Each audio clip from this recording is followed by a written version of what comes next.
So hello everyone. सो आज हम start कर रहे हैं क्लास 6 साइंस का जो चैप्टर है आपका बॉडी मूवमेंट्स, उसको कंटिन्यू कर रहे हैं। तो इसमें आज हम पढ़ेंगे स्केलेटन क्या होता है। ठीक है, तो स्केलेटन एक्चुअल में क्या बोलते हैं? स्केलेटन बोलते हैं जो हमारा हड्डियों का ढांचा होता है उसको हम बोलते हैं स्केलेटन।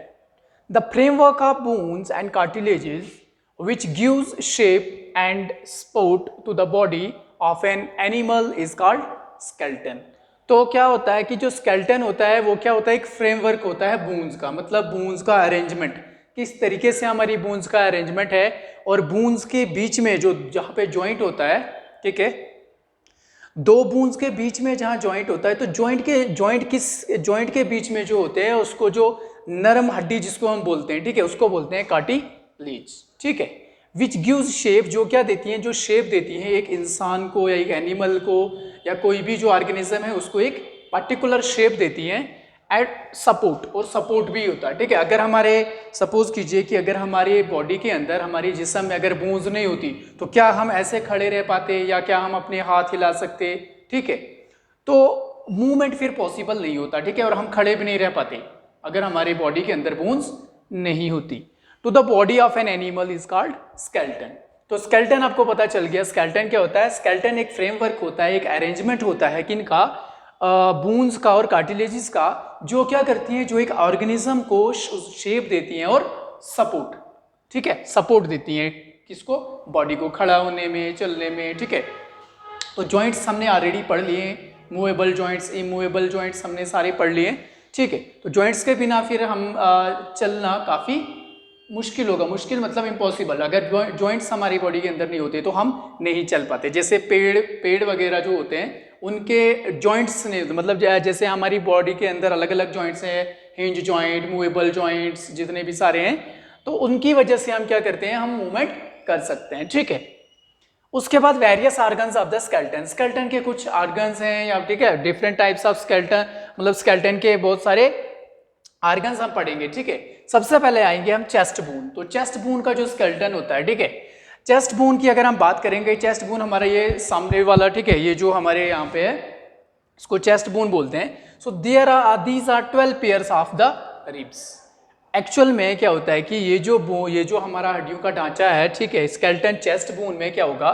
चेस्ट बोन में 12 पेयर्स ऑफ रिब्स होती हैं, 12 पेयर्स ऑफ रिब्स।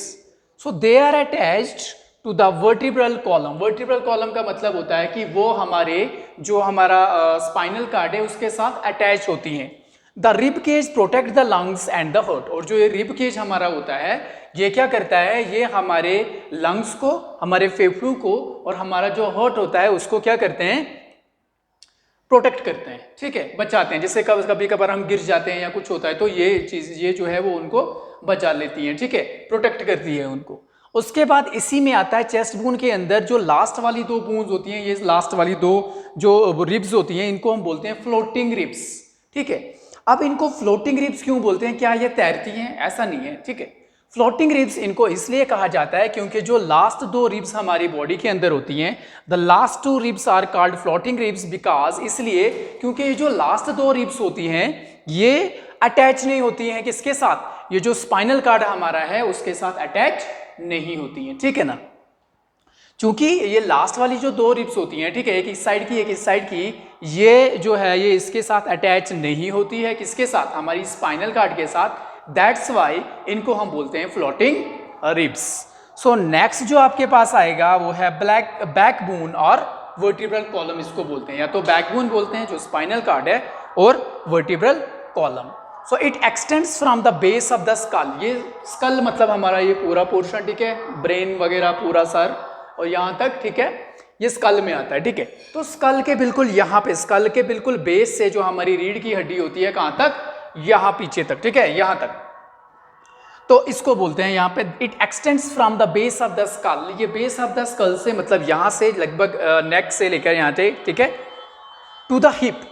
हिप जहां तक हमारा हिप है, हिप तक ये जो हड्डी होती है इसको हम बोलते हैं रीढ़ की हड्डी। ठीक है, अब इसमें क्या होता है कि it consist of 33 small rings.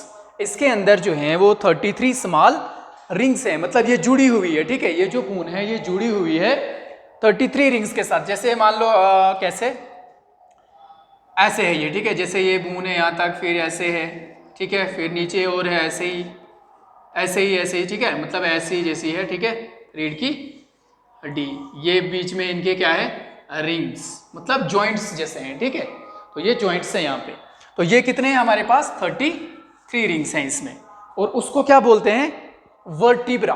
क्या बोलते हैं उन 33 रिंग्स को, क्या बोलते हैं, ये पूरा जो अरेंजमेंट है इसको क्या बोल देंगे, 33 रिंग्स का इसको बोल देंगे vertebra, which are joint from end to end. और ये सारी बोन्स जो होती है 23 रिंग्स जो हैं ये एंड टू एंड ज्वाइन होंगे।